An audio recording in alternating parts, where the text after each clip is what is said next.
numbers are in for the first ever Republican caucus in Kentucky. Donald Trump took home the win, but there were a few surprises yesterday. The first was just how many people actually showed up to the polls. Take a look at this. So many people that traffic was backed up for blocks, and that put a kink in the GOP's operation to choose a nominee.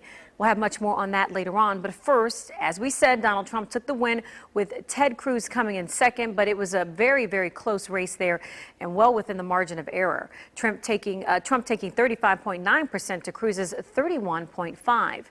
And another surprise yesterday, how well Ohio Governor John Kasich did. He came in fourth overall, but as we dug a little deeper in several northern Kentucky counties, we found that he beat out Marco Rubio to take third place. And 9 on your side reporter Roseanne Aragon was out all day with a watch party for bluegrass Republicans as they waited for the results to come in. There was lots of energy here at Braxton. What was supposed to be a short night turned into a much longer night. Now, leaders of the Kentucky Republican Party told 9 on your side that they expected to have the results by 7, 8 at the latest. Well, that didn't happen. Our votes matter, and we want to sit around tonight and see how Kentucky did and see who Kentucky wants to put in the Oval Office. A night starting out with anticipation. Votes for Kentucky at about 25% at 8:30. It seems like the Kentucky results are coming out very slow. Everyone's here, really excited. We want to know who won Kentucky, what all of our hard work went to. There's a lot of energy for all the candidates, so we're just waiting to see who comes out for Kentucky. But just before 10, Trump leading the Kentucky caucus with more than 40%. Cruz at about 30%. He tells it like it is. He's an outsider. Cruz and Rubio, I just feel like they're really in it for themselves. That's great. I do believe that our country is at a point where it needs to be run as a business. Others believe there are better candidates. I think that he just doesn't say a lot in debates. He would rather argue and point fingers at people, and he's not giving a concrete plan. I really would like Cruz to win. I believe he's the true conservative candidate. As for Trump's competitive edge thus far, some were shocked. I first heard that he might run over a year and a half ago, and I kind of laughed it off, and I wish I hadn't. I think everyone's very surprised that he's made it as far as he has. But in the end, leaders here say there's more energy now than ever. Whether you're for Donald Trump or not, there is no doubt that it has a lot more people talking about politics in general.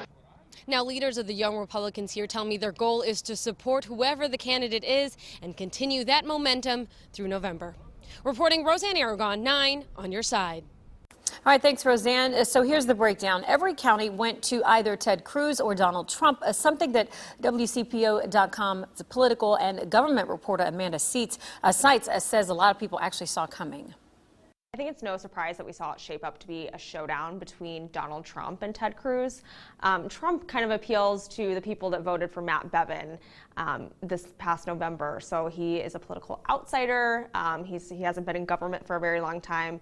And meanwhile, on the opposite side, Ted Cruz is someone who has really held the line on his conservative values, which appeals to some of the evangelical voters and the Tea Partiers in Kentucky. Well, here is a look at what the primary race looks like nationally on the Republican side. Donald Trump is still leading in terms of the number of delegates that he's gained so far. He has about 337 to Ted Cruz's 291, but both are still a long way away from that 237 total delegates that they need to win their party's nomination. Turning now to the Democratic layout, Vermont Senator Bernie Sanders wins 2 out of 3 states up for grabs yesterday. Voters in Nebraska and Kansas broke for Sanders, while Hillary Clinton comes out on top in Louisiana. Democratic voters in Maine head to the polls later on today.